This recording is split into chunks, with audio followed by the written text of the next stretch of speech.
The Mayan prophecy clearly states the last day of the calendar marks the end of time.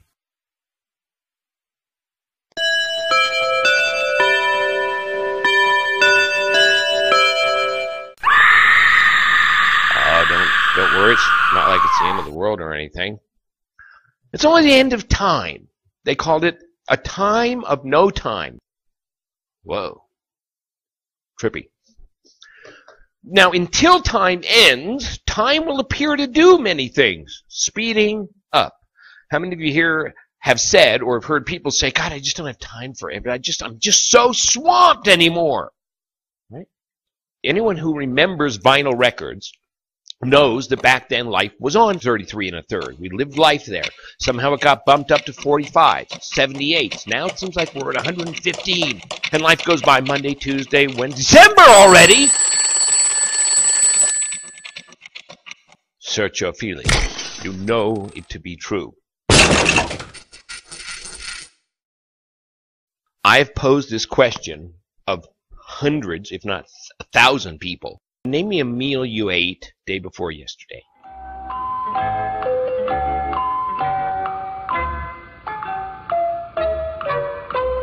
Okay, can you remember a meal you ate yesterday? Day before yesterday? Why does it seem like that could be last week already, or last month? When I grew up, what I did last night was definitely last night. See, don't believe a word I'm saying. It's all in your own... It's bizarre. Now, there's a very logical explanation for this. The most popular explanation is that time isn't speeding up, but our consciousness is, which makes it seem like time is speeding up. Incorrect. That is assuming that time is the variable. You have to make sure you're starting with the correct variable and one is constant. Otherwise, it's going to appear like the opposite one is moving. Ian Lungold, on the bottom here, which is probably this author's 4-year-old nephew, believed that time was speeding up because creation was speeding up. In other words, more was happening in less time. Yes and no, still incorrect. Again, that implies that you and I, we are the constant, and everything else is speeding up. Now, if you were to travel at light speed, were it possible, everything else would seem like it's almost at a standstill, correct? Now, for everything else to seem like it would be speeding up, we would have to be slowing down. At the point where we're slowed down to a standstill, everything else would appear to happen all at once. This is in accordance with the prophecy. 5D, the 10 dimensions, scientifically demonstrable dimensions, 6 to 10 have apparently already collapsed. 1 through 3, first through third dimension, collapsing behind us. No future, no past, squeezing us out of the fourth dimension into 5D, the fifth dimension known as heaven. Why is time speeding up?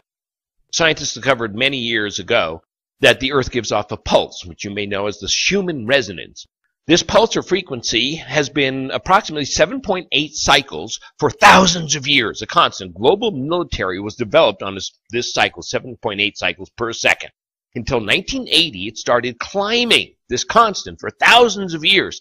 It started climbing. It's currently measured at over 12 cycles out of 13 possible cycles.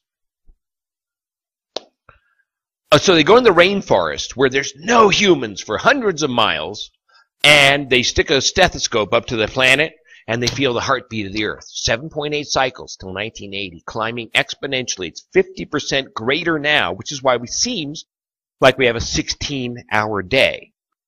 Do not underestimate the power of this next piece. This next bit of evidence should blow your mind. Which isn't a bad thing. Your mind could probably stand to be blown. At Purdue University, actually as early as 2006, scientists have been noting changes in the decay rates of numerous nuclear particles. For those of you who don't know, that we have actually quantified a very steady and consistent and reliable data on what are known as the half-life of nuclear particle, right down to nanometers, which is a billionth of a meter and a billionth of a second scale. They've even got it down to the femto level, which is a quadrillionth of a second scale, and of course a quadrillionth of a meter scale. So they know that this is consistent formula. You don't normally see changes in these decay rates.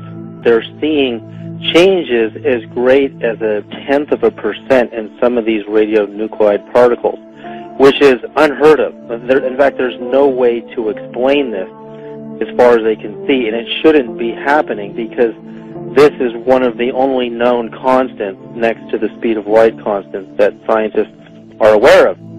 But here's where this story gets really interesting, William. When a nuclear particle's decay rate, it speeds up, it means it's radiating more, not less energy. So all of the particles in our bodies and the Earth are, due to this new change of the sun, are radiating a little bit more energy, not less than they were before. And we know that studies done on human DNA, that very, very weak changes in electromagnetic fields can cause profound changes, for example, in fish.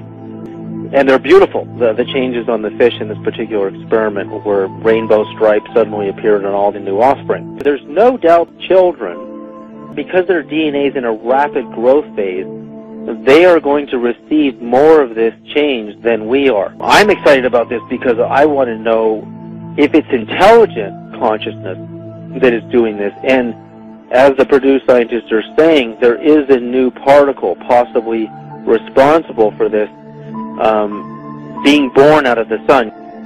And that new particle will have new properties and cause abilities in humans and all living things that ingest it. So if there's a new particle being created, and that's what's responsible for this, these Purdue scientists are saying, it's going to change everything. This changes everything. Actually, the change has already occurred and is occurring exponentially. This gives us now a verifiable new way to look at this. He says the rate of atomic decay is sped up 0.1%, unheard of and inexplicable. See, as we're approaching the photon belt, we've been in the fringes of it for about 50 years. As we're about to hit it smack dab, it's exciting things. The rate of atomic decay, the Schumann resonance, new DNA. It's quite possible that it's awakening a sleeping DNA cell, changing our carbon-based life form into a crystalline life form.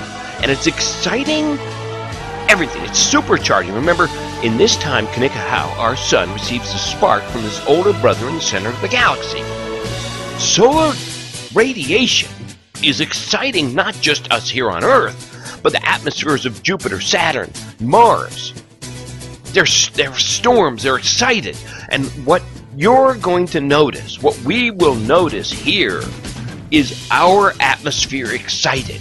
Not necessarily the one you're out looking at, but your atmosphere that you carry with you. It's going to feel excited, revved up, agitated almost.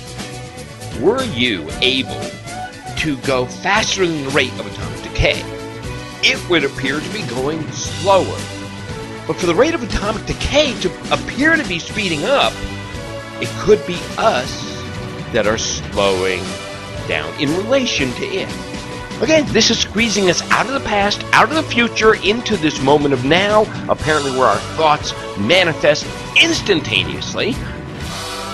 It's sometimes a scary thought, but we would learn how to control them a little bit better. Even scientifically, time is an illusion at best. You see, time is an invention, a creation of universe herself, to keep everything from appearing to happen all at once. Which it does. It did. Is. You know, I'm sure it's just a coincidence that everything that was foretold was going to happen is happening exactly when they said it would. I'm sure it's just an oversight. This is your pilot speaking. Please fasten your seatbelt. You may experience a little turbulence back there. We should be through it in just a few years. Thank you.